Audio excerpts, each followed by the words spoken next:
Hi everyone, welcome back to another lightsaber video. For today's video we're going to be talking about the Luke Skywalker Return of the Jedi V2 lightsaber. I just received this particular hilt from DaveP. This is his 2024-25 run of the, he's currently doing the V2 and V3s. I was on batch 5, so it took me a little while to get this one. I previously got this as part of the batch 1 from the same run. So these are both his Gen 2 latest run V2s. The first one I got, which I've already reviewed, was in the style of the Sandstorm. And this latest one here is more of the throne room look.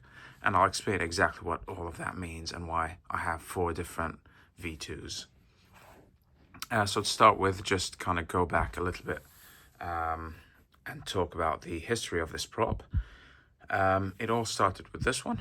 This is also a DaveP. This is the motorized stunt. This is what Obi-Wan Kenobi uses during A New Hope for his action scenes when the lightsaber is ignited, basically.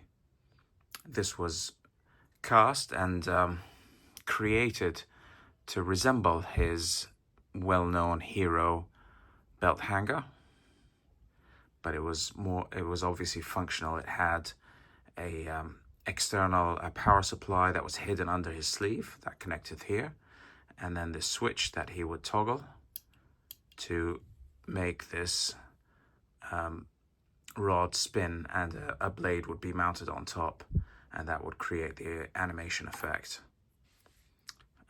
So this is how they did the blade effects in A New Hope. Later on in Empire Strikes Back and Return of the Jedi, this was abandoned as the ILM had improved their technology and they didn't need to have kind of motorized rods anymore. So it was all static from that point on.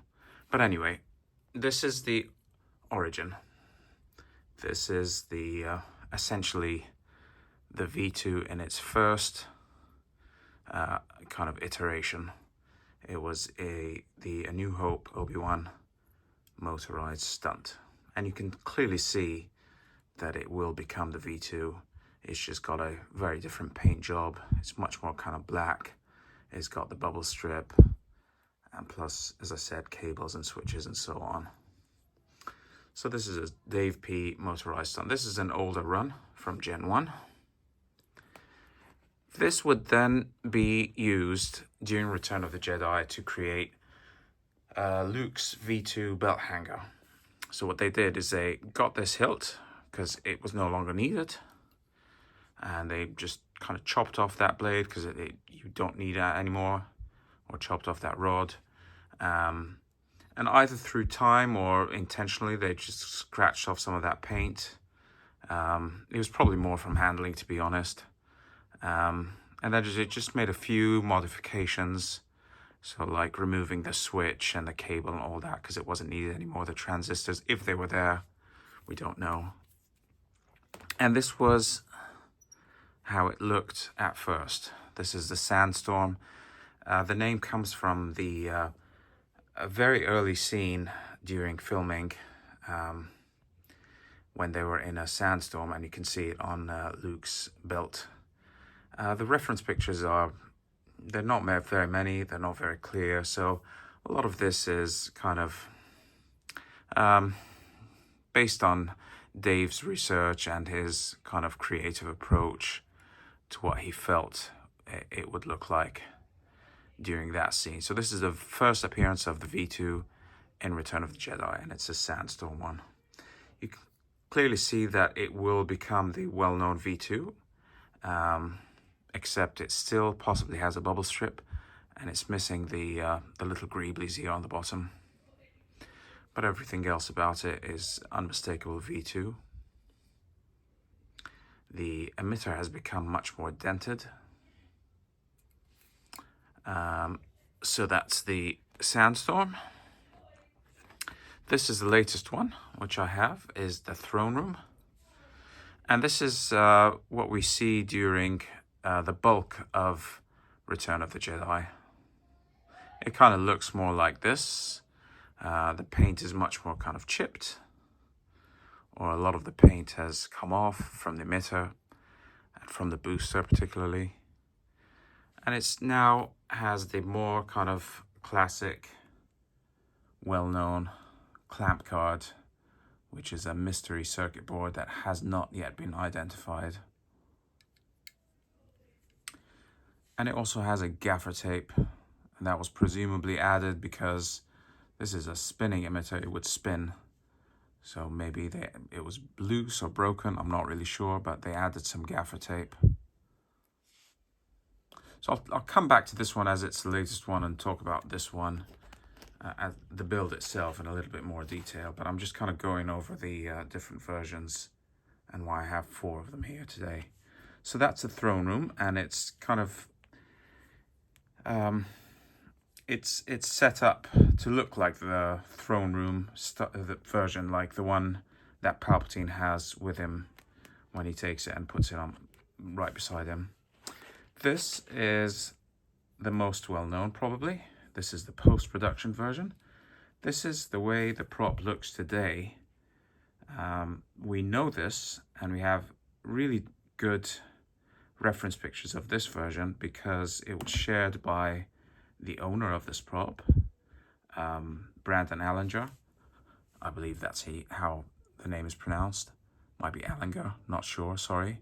But he is obviously one of the, I think, the co-founders of the prop store. But he owns this hilt. And there's that video of him where he presents it to Mark Hamill, and they kind of discuss it and go over it.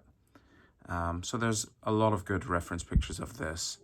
And this is why for years the V2, you know, was done by many, many vendors, and there were stencils available from, I think, Trooper Trent, and others have created stencils like this. So this is probably the most widely used, or the best known V2 anyway. It's very, very similar to this one. In fact, it's almost identical, but a few differences are, again, some of the paint has chipped off a little bit more around the emitters, around the neck, much more around the booster. It's the same sort of emitter bending. All the damage on the pommel is the same for all of them. The gaffer tape is looser, so it sticks out a little bit more and it looks a bit wider. And the clamp is a different orientation in the reference pictures. And that's basically it, but it's otherwise pretty identical to this one. Whereas the Sandstorm looks a lot more like its predecessor, the stump hilt. So that's it, really. Those are the 4 different kind of generations, or 4 different versions of the V2 across time. Motorized Stunt, Obi-Wan, A New Hope. Early production, Sandstorm scene, deleted scene, Return of the Jedi. Mid-production, the bulk of Return of the Jedi, it kind of looks like this. And post-production / current day look. So just a little bit about the build itself, this one in particular, because it's the latest one. Well, anyway, all of them are DaveP hilts. They all have vintage Graflex clamps. These 2 have vintage bubble strips. The 2 clamp cards are not vintage, that's because they've not been identified. All 4 levers are Wonawonga, because I wanted to preserve that kind of continuity. What else have we got? We've got vintage cone knobs on the last 2, vintage cone knobs and boot studs on both, and then vintage D-rings on all 4. So yeah, I'll just go through this latest one so we can see the emitter bending.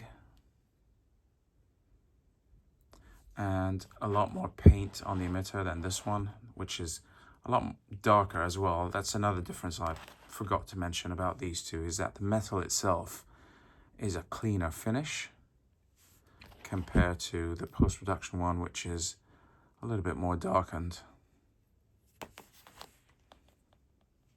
Go back to the throne room. We've got the tightly wound gaffer tape, the dark brownish neck, the Graflex clamp with a curved lever. We've got a little bit of paint chipping here on the booster section, not much. I've got a vintage cone knob and a boot stud and the pommel damage. And I also have this fishing line here, this little blue thing that you see here. It's a fishing line. I have it on both this and that one. This is just an addition that some people like to add because it's believed that a fishing line was possibly applied to this section so that Luke could pull the hilt towards himself in that scene in Return of the Jedi when the hilt was by the Emperor and he was kind of taunting him, and he pulls it towards him with the Force. It's believed that a fishing line was used for that.